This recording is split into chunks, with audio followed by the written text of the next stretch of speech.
16 years, 2 generations of fans, and countless technical breakthroughs. That's how far the Sonic community went. It's proof that a game once written off as a failure deserved a second chance. And you're out here wondering why a simple sorry wasn't enough to get your ex back. Today, we're talking about Sonic Unleashed and the community effort to help the game finally reach its full potential. Our story begins in 2006 with the release of Sonic the Hedgehog, or Sonic 06 for short. While 06 has become more loved in recent years, including a die-hard fan base made up of people who have never played the game, back when it first released, everyone from game reviewers to random forum users were performing NBA-level dunks on the title. An ocean's worth of game-breaking glitches, loading screens longer than a video essay on Sonic CD, enough eye-roll-induced writing for your pupils to go MIA. This only scratches the surface of 06's many shortcomings. Sega was in full-on panic. And you know what? If people were suggesting the face of my company be put down like an animal, I'd be too. Sonic's image as a gaming icon was in complete shambles. Once die-hard fans were now losing all faith in the franchise. Sega needed a miracle, or at the very least, a distraction. Their plan? Make a Sonic game so good it acts as a neuralizer and erases 06 from the public's consciousness. The importance of this next title cannot be understated. Until recently, both Sonic Adventure 1 and 2 were regarded as the best games in the modern franchise, and that Sega's big press in case of emergency button would be to release Adventure's third installment. Well, someone must have got handsy, because Sega began production on Sonic Adventure 3. But as the project evolved, the gameplay became too far removed from the Adventure formula, and thus Sonic Unleashed was born. Unless you're Japanese, then you got Sonic World Adventure. Unleashed marked the last time a Sonic game would be at the helm of the gaming industry and deliver a truly AAA game experience, rather than living behind the industry standard by 10 feet. It's easily one of the best looking games from this console generation, and the 19 other Sonic games that would follow. Sega spared no expenses on this title. The game would feature Pixar-level cutscenes, lush and detailed stages, a soundtrack with a live orchestra, alongside a theme song with vocals from the dude who sang about high school never ending and the amount of days in summer vacation. Sega gathered talent both in-house and around the West to go off to Japan and help the team cook. And cook they did for 2 years. Gone were the days of simple platforming. You are now an F1 driver controlling a sports car disguised as a hedgehog, weaving your way between the great value versions of your favorite countries. All this powered by Sega's brand new Hedgehog engine, specifically made to ensure this game could live to its fullest potential. My first exposure to Sonic Unleashed was in 2008 during GameSpot's E3 coverage, where a Sega rep brought in a demo of the game to show off. While the high-speed gameplay blew my little brain, it wasn't what stuck with me most. That honor would go to the other half of the game. So here we're showing for the first time at E3 the Werehog and what he's all about. Sonic the Werehog looks awesome. Looks all kinds of tough. He's like all dark and menacing. He's got these. Whoa. What's with these hands? You see, Sega had a problem. They made Sonic so fast that the months of work put into each stage's details would get about 3 frames of screen time before you'll rush right past them. And in no economy, especially one in 2008, could Sega afford to make an entire game's worth of these levels. So, to counteract this, Sonic Team would create the Werehog, the results of a crack ship between Donkey Kong and Monkey D. Luffy. He's slower, stronger, and fluffier than Sonic, and functioned both as a way to pad out the game and awaken the furry dormant in every Sonic fan. But trust me, man, it took a little more than Unleashed for that to happen to me. His gameplay consisted of giving enemy beatdowns brutal enough to appear in a Street Fight compilation or on World Star. This, alongside an overworld and some additional missions, would make up the gameplay of Sonic Unleashed. Then, on December 8th, 2008, after 2 long years of Sega doing all they could to redeem their mascot from euthanization, Sonic Unleashed hit store shelves worldwide on the Xbox 360, PlayStation 3, and nothing else. Absolutely nothing else. This was a game that aimed to erase the sins of its predecessor and redefine the franchise's future, giving us a cinematic experience unlike any Sonic game prior. But was this enough? Did it work? Would Sonic Unleashed actually save Sonic? Reception of this game is really love and hate between fans and professional reviewers. There's one thing you should know about Sonic Unleashed before spending your hard-earned money on it. It's a big piece of garbage. It is the best 3D Sonic game, in my opinion, since Sonic Adventure 1. It tries so many different things that it never really gives any one part of the game a chance to stand out and be the best. It's a huge step in the right direction. I would like to see a sequel to this. Once again, Sonic disappoints me. Maybe he should just go and hide in a pile of wood around bonfire night. Upon release, Sonic Unleashed received mixed reviews. On one half, the reaction to the Werehog stages were mediocre at best, and IGN's review at worst. Combat was often called tedious and shallow, with stages that ran on longer than those albums on Dementia. Then there was the absurd in-game medal requirements just to progress, killing the game's pacing and forcing players to go through the same level over and over again, which, you know, isn't the worst thing on paper if you ignore how half the stages take 20 minutes to finish. Wish I could relate, man. Finally, and this one is a truly backhanded compliment, the game was too pretty. Like, Sega went so hard on the game's visuals that the Xbox 360, and especially the PS3, struggled to keep up. The game was breathtaking. You're breathtaking! But all that eye candy came at the cost of chugging frame rates and slowdowns, holding it back from true greatness. But on the flip side, Sonic's daytime stages were universally praised for their fast-paced, butt-clenching gameplay. These levels didn't just impress, they took you out for dinner, brought you flowers, and picked up the check on the way out. Players were swooned. This game had heart and went above and beyond in its presentation to deliver something truly cinematic. There was a clear consensus. This was the direction Sonic should take moving forward. While Sega took this criticism and got to work on the next game in the series, something changed. You see, Sonic Adventure 2 was born out of a similar uncertainty as Sonic Unleashed. It was shaping up to be Sega's swan song after the company's collapse as a console manufacturer, and the team poured their all into crafting Sonic's greatest adventure yet. And against all odds, Adventure 2 succeeded in saving the Hedgehog and ushered in a new generation of fans. Unleashed, on the other hand, failed in its mission to do the same. It reignited hope in the fan base, sure, but it couldn't rewrite the story that 06 had burned into history at this point. And so, this once promising title was quietly pushed aside, only to fade into the background as time marched forward. It's now 2011. In between all the party rocking, we've had a few Sonic games come out. And to celebrate Sonic's 20th birthday, despite aging backwards apparently, Sega released Sonic Generations. In Generations, you revisit many iconic levels throughout Sonic's history, including the likes of Green Hill Zone, Gen Z's Green Hill Zone, the city of Baltimore, and from Sonic Unleashed, I Can't Believe It's Not Italy. Sonic Generations took Unleashed's gameplay loop, but removed a majority of the filler, which included putting the Werehog down like an animal. And in the Werehog's place was classic Sonic, a character whose gameplay is derived from the 2D Sonic games of the 90s. In addition to appearing on the Xbox 360, PS3, and the Nintendo 3DS, Generations would receive a PC port. With both Generations and Unleashed running on the Hedgehog engine, a simple question would be asked. Could you import Unleashed daytime stages into Generations? To answer this question, I need to explain a little more about what the Hedgehog engine actually does. This game engine was made to specialize in high-speed gameplay with advanced lighting, shadows, and insane motion blur. Think Dash's chase scene from The Incredibles, but playable and with sudden QuickTime events. While both Generations and Unleashed used this engine, no tools were publicly available that would allow people to modify either game's files, which sucks when the engine itself is really difficult to crack open. So, could you import Unleashed daytime stages into Generations? Theoretically, yes, but, you know, massive asterisks here. This was 2011, when most mods were just, what if thing was another color? And so, without the right tools, Sonic fans simply moved on to greener pastures, or greener hills, if you will. Don't believe me? I thought you wouldn't, so I brought this lie detector test to prove my innocence. There was never a mod for Sonic Generations where you could play any stages from Sonic Unleashed.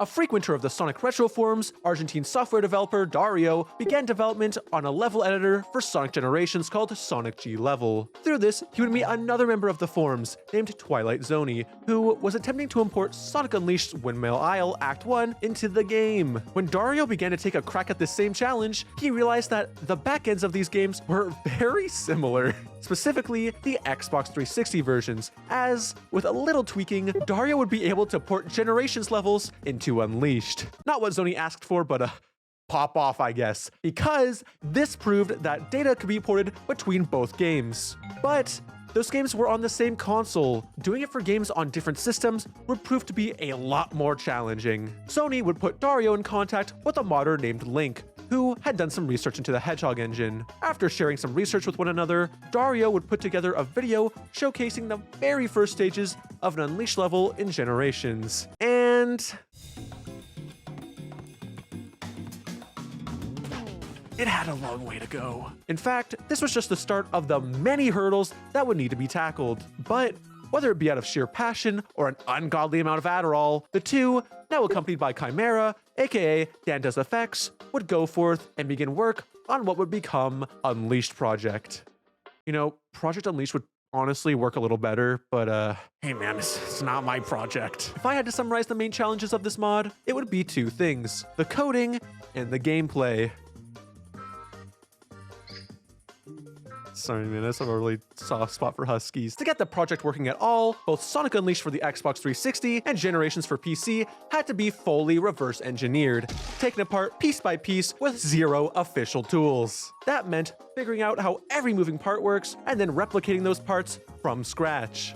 In addition, the in-game lighting needed to be fixed so the daytime stages were actually daytime. As well, each level's data and how the objects in them behaved had to be reprogrammed so when you boost through each stage at the speeds only matched by YouTubers driving in school zones, you would go through walls like your name's Danny Phantom. That's some of the coding adjustments needed, but there were also gameplay adjustments that needed some tweaking as well, because certain elements of Unleashed gameplay didn't exist in Generations. An example of this would be the QuickTime event ramps, which determine both the route you'll take in a level and how bad your trust issues will be with the X button on your controller. This thankfully wasn't as challenging as everything mentioned prior, but still required some clever workarounds. Regardless, Unleashed Project would take a total of 15 months to develop. Some highlights throughout this mod's development would be a demo of this stage, Dragon Road, being submitted to the 2012 Sonic Hacking Contest and winning the Best Sonic Generation submission that year. Side note, I couldn't find any gameplay of this demo online, so I ended up just downloading the mod itself and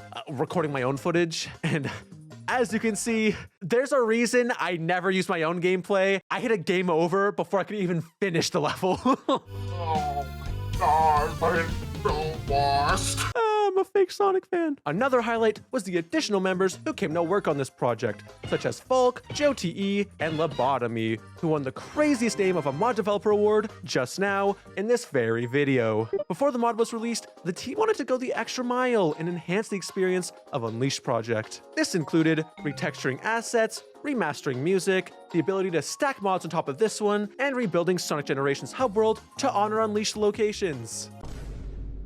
We're gonna ignore that last one. There's loads more behind this project's development, documented by Dario in his development diaries. I'll link that in the description of this video alongside the mod itself, because finally, on March 19th, 2013, Unleashed Project was released to overwhelming praise. This mod made what many deemed as the best parts of Sonic Unleashed accessible to those who never got the chance to play the game. It gave existing fans a much more convenient way to revisit the stages they loved. And with the additional mod support, it allowed loads of customization that you couldn't get in the original Sonic Unleashed. It's because of this mod that public opinion began to shift around Unleashed as a whole, and people began to talk a lot more highly of the game. Don't get it twisted though. This mod was in no way the full Sonic Unleashed experience. The stated goal of the Unleashed project was always not to make a PC port of Unleashed, but rather what something like a content pack of Unleashed levels would look like for Generations. Both games are very similar, but there's some key design decisions that affect how well a stage feels integrated into the game. Thankfully, fans wouldn't have to wait much longer for an opportunity to play Sonic Unleashed on PC, as around the time of Unleashed Project, an Xbox 360 emulator by the name of Xenia would enter development, and once released, would enable fans to play Sonic Unleashed on PC. So, with the playable daytime stages, enhanced visuals, and full mod support of Unleashed Project, alongside the near future prospect of emulating Sonic Unleashed on PC, you'd think the journey was coming to an end. But it wasn't. To understand why emulating Sonic Unleashed wouldn't work in the near future, I need to first explain what an emulator actually does. Here we have Sonic and Shadow. While Sonic speaks English and has great opinions if I do say so myself. For argument's sake, let's say Shadow landed in Mexico after Adventure 2 and can only speak Spanish now. To talk, they use Google Translate. It gets the job done, but unfortunately, it's not perfect, as it's slow and sometimes the sentences come out broken. That's what an emulator like Xenia does. It translates the Xbox 360's language so your PC can understand it, and while it gets the job done, it can unfortunately have slowdowns, and sometimes the game's code gets broken, causing different glitches to appear. And you know, as cool as the Werehog looks with this dithering Spider-Verse-esque a fact. That's not the way God intended things to be. So now, if you recall what I said about Sonic Unleashed earlier, with the game's heavily detailed environments alongside its dense lighting systems, you can imagine just how heavy this would be on the Xbox 360. Well, in that same vein, emulating a 360 game at this point in time was also very resource heavy. When your PC has to run all those elements on top of translating them from the Xbox's language to the PC's, chances are the emulator will actually be slower than just playing the game on its original console. On top of that, for Sonic Unleashed, a game that ran at 720p and 30 frames per second,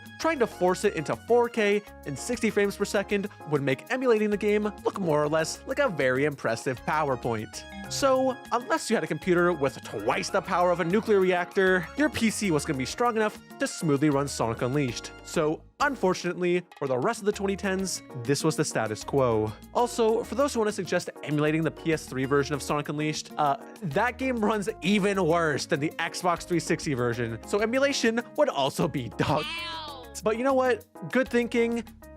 Here, have a gold star. Now, luckily, things would begin to change around November of 2020, where fans would see Sonic Unleashed make its way onto the Xbox One alongside the Xbox Series S and Series X, not as a remaster, but as a backwards compatible game. With the beefier hardware, Sonic Unleashed no longer experienced any slowdowns, and later, in 2021, for the first time ever, Sonic Unleashed could be run at a smooth 60 frames per second, thanks to a performance upgrade only available on the Series S and Series X. Sorry, Xbox One owners, get jumping. Unfortunately, even after all these upgrades, Sonic Unleashed still remains stuck at 720p as opposed to 4K. Even more unfortunate is the fact that this game is locked behind some of the least popular consoles of their generations. Meanwhile, nearly every other Sonic game since was properly ported to PC. For fans, it felt like Sega had given up on Unleashed. Those mediocre reviews from over a decade ago still turned the company away from ever giving Unleashed a second chance. But one fan wasn't gonna let this game's story end here. In fact, this one fan was about to change gaming history.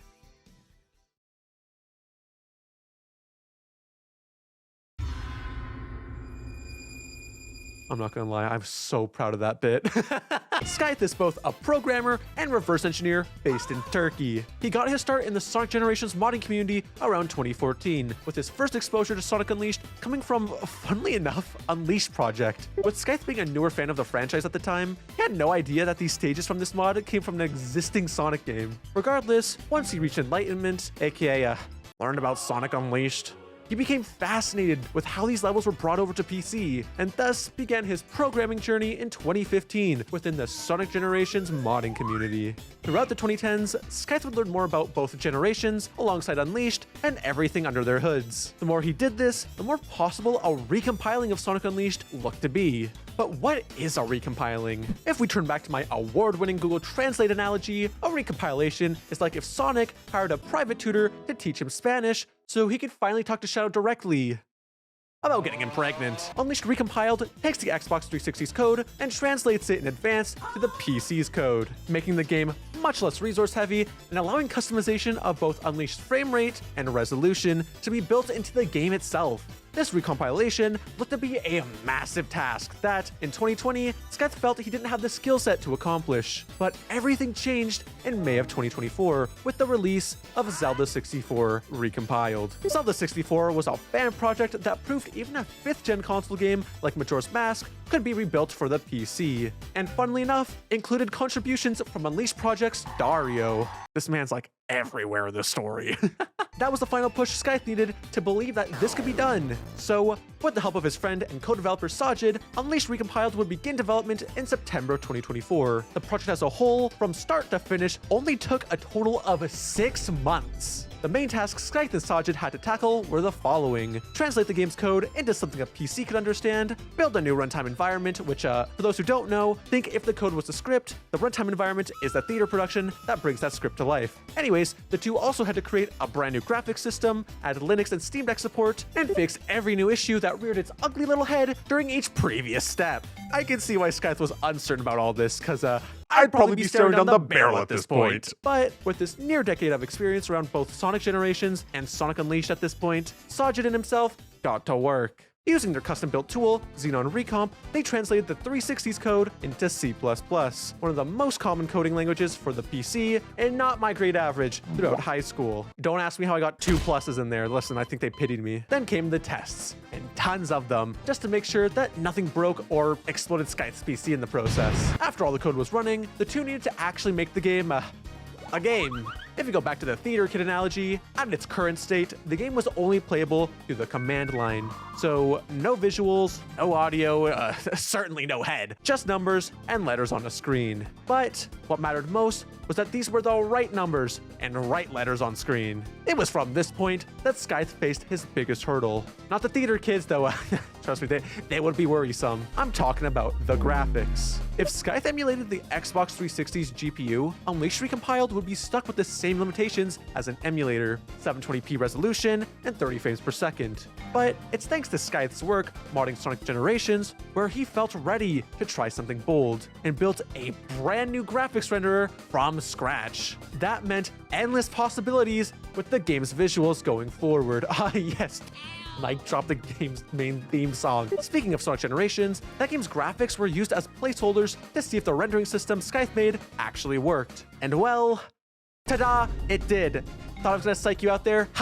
Fooled again, liberal. With this, Skyth also created Xenos Recomp, a tool which converts the Xbox 360 shaders to work on PC. And there we have it. Sonic Unleashed was now running on PC, but just running the game wasn't enough. Skyth and Sajid wanted this to be the definitive way to experience Unleashed. So, with the support of programmers like our old friend Dario, alongside new faces such as Hyper, Death, and many others in the Sonic community, Unleashed Recompiled would be optimized and would feature 4K along with other resolutions, frame rates above 60 frames per second, ultra widescreen, modding support, Linux and Steam Deck support, and many more improvements that no other version of Unleashed had before this. But with every fix, a new problem revealed itself. Nearing the finish line was really stressful. You know that 99 rule that says finishing 90% of the code is 90% of the development time, and finishing the remaining 10% is also the 90% of the development time? We really felt that in this project, because during testing, the more we fixed issues, the more new ones just kept popping up.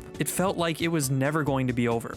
However, after 6 months of development, on March 1st, 2025, Unleashed Recompiled was released. The reaction behind it was truly unlike anything the Sonic community had seen before. Today I'm playing Sonic Unleashed Recompiled. I'm like actually shaking right now. This is insane. Do you guys notice how much more clear it is? There's no use for an Xbox anymore. It looks so good though. Oh, it's so sexy!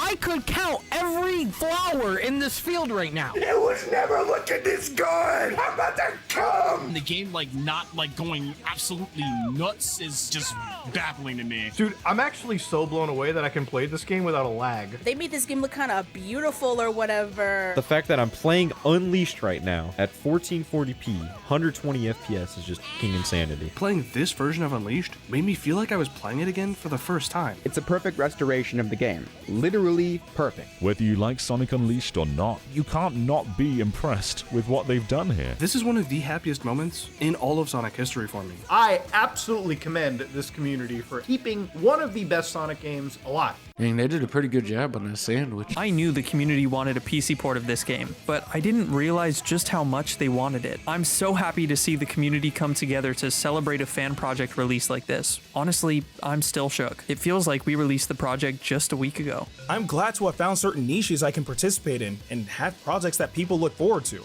I believe Unleashed Recompiled might be the first one I've seen pretty much dominate social media for weeks for the first time, as if a new Sonic game came out. For all my years in the Sonic community, the noise Unleashed Recompiled made has outshined just about every other fan project in this community's history, and I would argue even outdoing some official game releases. It not only brought this once overlooked Sonic game to the masses, it forever changed the future of porting Xbox 360 games, with the team behind Unleashed Recompiled providing the tools they used for those who want to recompile their favorite 360 games. This one was my favorite. 16 years later, Sonic Unleashed finally found its moment, not through a corporate remaster or a re-release, but through a labor of love by the very people who refuse to let it die. A new generation of Sonic fans now get to experience the game in its truest form, not weighed down by the hardware of the past, but lifted up by the passion of the present. Fans didn't just port a game, they proved something bigger, that no game is ever truly lost as long as someone still believes in it. Sonic Unleashed didn't save the franchise at the time, but it did remind us why Sonic was worth saving in the first place.